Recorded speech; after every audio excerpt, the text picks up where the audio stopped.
తిరుమల కొండపైన తలనీలాలు ఎందుకు ఇస్తారో తెలుసా? అదే అండి, గుండెందుకు చేసుకుంటారో తెలుసా? ఒకసారి లక్ష్మీదేవి అలాగే వెంకటేశ్వర స్వామిని వదిలి వెళ్ళిపోతుంది.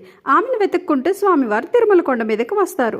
ఒక చెట్టు కింద ధ్యానం చేసుకుంటూ ఉంటే చీమలు ఆయన చుట్టూ పుట్టను పెట్టేస్తాయి. బ్రహ్మదేవుడు ఆవు రూపంలో వచ్చి రోజు ఆ చీమల పుట్ట దగ్గర పాలిచ్చేవారు. లోపలున్న వెంకటేశ్వర స్వామి ఆ పాలతో పుట్టను నింపుకునేవారు. అది గమనించిన ఆవుల కాపరి ఆ ఆవు మీదకి తన గొడ్డల్ని విసురుతాడు. అప్పుడు వెంకటేశ్వర స్వామి ఆవుకు అడ్డంగా నిలబడతాడు. ఆ గొడ్డలి స్వామివారి తలకు తగిలి రక్తం వస్తుంది. కొన్ని రోజులకి ఆ దెబ్బ అయితే తగ్గిపోతుంది, కానీ అక్కడ జుట్టు రావు. ఒకసారి వెంకటేశ్వర స్వామి ఒక చెట్టు కింద పడుకుని ఉంటారు. ఆకాశ మార్గంలో నీల అనే ఒక గంధర్వ కన్య వెళ్తూ వెంకటేశ్వర స్వామిని చూసి కిందకు వస్తుంది. తలకు తగిన దెబ్బలు చూసి చాలా బాధపడుతుంది. తన తల నుండి కొంత జుట్టు తీసి ఆ దెబ్బ తగిలిన చోట అతికిస్తుంది. అప్పుడు వెంకటేశ్వర స్వామి, నీ అందానికి ఆత్మగౌరవానికి ప్రతీకైన నీ జుట్టుని నా కోసం ఇచ్చావు.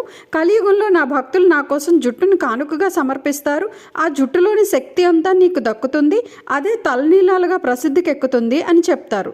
ఇంతవరకు మీరు ఎప్పుడైనా తిరుమలలో తలనీలాలు సమర్పించినట్లయితే గోవిందా అని కామెంట్ చేయండి. ఫుల్ వీడియో ఛానల్లో ఉంది, చూసి ఛానల్ని సబ్స్క్రైబ్ చేసుకోండి.